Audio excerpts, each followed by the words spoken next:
ماشاءاللہ اگر پسند آئے تو لائک سبسکرائب فالو ضرور کر دیجیے گا اور پوری ویڈیو دیکھتے جائیے. تمہاری حیثیت کیا ہے کسی صحابی رسول کی شان میں گستاخی کرو؟ اب میں کم سے کم یہی سوچ لوں کہ اس کا صرف زمانہ نہیں بلکہ اس کا تو وقت بھی قریب، لمحہ بھی قریب، گھڑی بھی قریب، ساعت بھی قریب، اتنا قریب کہ سامنے روئے حبیب. لیکن تم لوگ وہی جو میں نے کل کہا تھا، لمبے لمبے بال رکھ لیے، 8-10 انگوٹھی پہن لیے، علی علی علی علی کرتے سمجھتے ہو کہ مولا علی ہاتھ پکڑ کے جنت میں لے جائیں گے. یہ راز علی کا بیٹا نہیں تو کون بتائے؟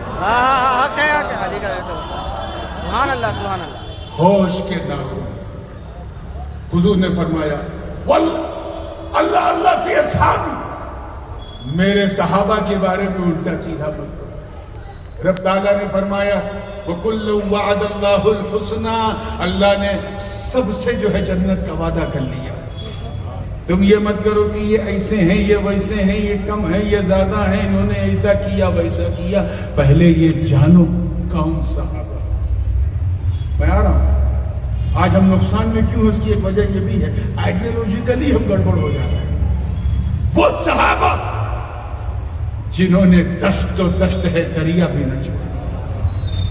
ارے جنہوں نے انطاکیہ کی کلیساؤں میں گھس کے اذان دے دی، وہ صحابہ جن کے تصور سے قیصر و کسریٰ کی ایوان میں زلزلہ آ گیا، وہ صحابہ جن کا نام سن کر رستم اور سہراب کا کلیجہ تھر تھرا گیا، وہ صحابہ.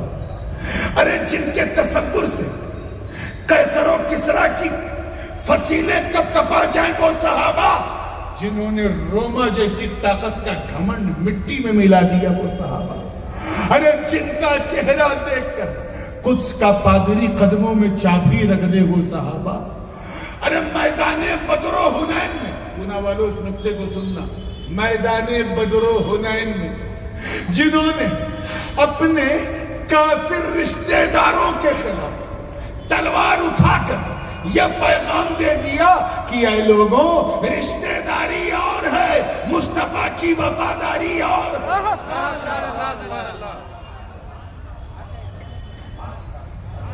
اللہ اکبر. وہ صحابہ جو نبی کے وضو کے قطروں کو بھی گرنے لگے.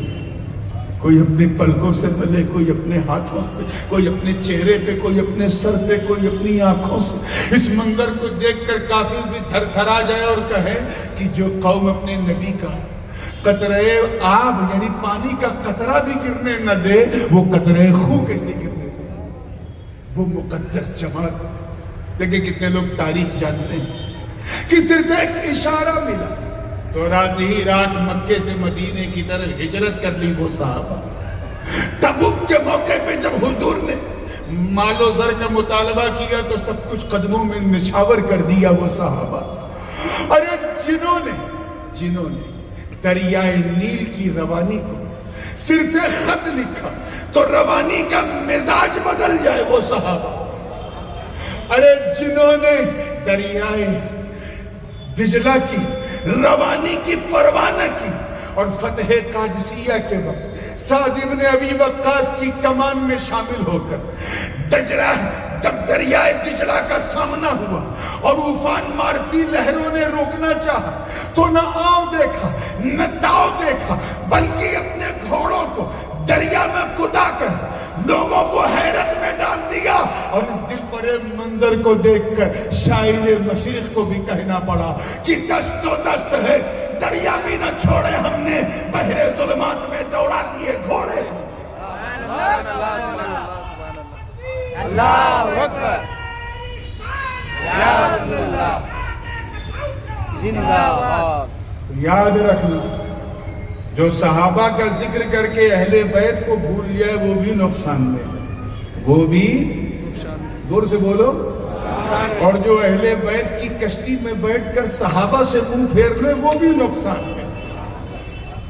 فائدے میں صرف وہ ہے الا الذین آمنوا، جو ایمان لائے. کیا لائے؟ ایمان لائے. ایمان ہم سب جانتے ہیں اللہ کی الہیت و وحدانیت و الوہیت کا اعلان اور حضور علیہ السلام کی رسالت و عبدیت کا اعلان. یہ ایمان کا خاص حصہ ہے. مگر اس موقع پہ صوفیاء کرام الگ بات فرماتے ہیں کہ بہت سارے لوگ ایمان کے دعوے دار ہیں اور وہ کہتے ہیں کہ وی آر مسلم، مگر اندر سے وہ مسلمان نہیں ہوتے. عبداللہ ابن ابی کا بھی یہی حال تھا. اس نے تو پوری ایک فوج ایسی تیار کی تھی جو فجر بھی پڑھتی تھی، ظہر بھی پڑھتی تھی، عصر بھی پڑھتی تھی، مغرب بھی، عشاء بھی. اور ہم لوگ تو عشاء پڑھ کے سو جاتے ہیں، وہ تہجد بھی پڑھتے تھے. ایک رائی برابر بھی ایمان اندر نہیں تھا. He was the head of hypocrisy, رأس المنافقین، منافقوں کا سردار تھا، حضور کا خطرناک ترین دشمن. ایمان نہیں تھا. اور ایمان اس لیے نہیں تھا کیونکہ ایمان زبان سے لایا تھا، دل سے نہیں لایا. دل سے ایمان. اسی لیے تو اللہ پاک نے ایک مقام پہ ایمان ہی والوں کو مخاطب کر کے ایمان کی دعوت دی. یا ایھا الذین آمنوا آمنوا، اے ایمان والو ایمان لے آؤ. یہ تو ایسے ہی ہوا جیسے کوئی کہے اے پیٹ بھر کے کھانے والوں کھانا کھاؤ، اے رمضان میں قرآن پاک ایک سانس میں سنانے والوں حفظ کرو. ارے جس کے پاس جو ہے اس کی دعوت کیوں دی جا رہی ہے؟ یہاں دعوت دی جا رہی ہے، اور وہ بھی انہیں جن کے پاس ایمان ہے. ظاہر ہے کہ اگر ایمان نہ ہوتا تو اللہ پاک یہ نہ فرماتا اے ایمان والو. یہاں پر میں ایک خانقاہی نکتہ بھی میرے ذہن میں آیا اور میں چاروں کو اسے بھی واضح کر دوں. یاد اس سڑک کے گر جاتا ہے. صوفیاء کرام فرماتے ہیں، اور جن میں بڑے بڑے اجلے سے حضرت جنید بغدادی، فرید الدین عطار وغیرہ، فرماتے ہیں کہ یہ جو اللہ پاک نے فرمایا اے ایمان والو ایمان لے آؤ، اس میں دونوں ایمان کی کنڈیشن الگ ہے. پہلا والا جو ایمان ہے اس کا تعلق شریعت سے. اس سے ہے، آپ لوگ بھی بول دو یار، شریعت سے. اور دوسرا والا جو آمینو کہہ کے جو دعوت دی جا رہی ایمان کی، اس کا تعلق طریقت سے. غور سے سنیے. اور منطقی نقطہ نظر سے دونوں کے درمیان عام خاص مطلق کی نسبت ہے، عموم خصوص مطلق ہے.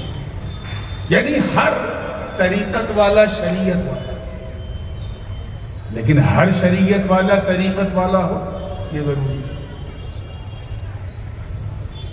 اس کو یوں سمجھیں کہ یہ تو ممکن ہے کہ بندہ شریعت والا ہے، طریقت والا ہے، لیکن یہ امپاسبل ہے کہ کوئی طریقت والا ہو اور شریعت والا ہو. یہ تو ممکن ہے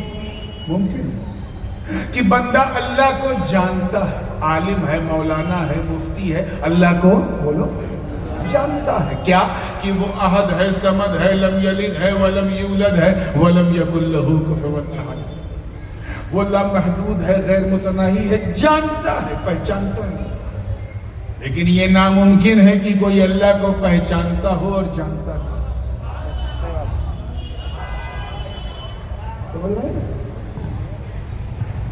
یہ تو ہو سکتا ہے کہ بندہ عالم ہے، عارف نہیں. عالم ہے، بولو عارف نہیں. لیکن کیا یہ ہو سکتا ہے کہ عارف ہو اور عالم نہ ہو؟ اے ایمان والو ایمان لے آؤ، یعنی اے شریعت پر عمل کرنے والوں طریقت پر چلو. صرف شریعت پہ تو ابلیس بھی چلنا جانتا تھا. اتنا چلنا جانتا تھا کہ رکوع پہ رکوع، سجدے پہ سجدہ، نماز پہ نماز، تقوی پہ تقوی، تقوی پہ تقوی، تقوی پہ تقوی. ایک دن مار دیا لقوہ. کیوں؟ طریقت میں پھسل گیا. اور طریقت کے پہلے زینے کا نام ادب ہے. کیا ہے؟ حضرت سید الطائفہ جنید بغدادی فرماتے ہیں التصوف هو كله الادب. صوفی کوئی اور نہیں جو جتنا ادب رکھے وہ اتنا بڑا صوفی.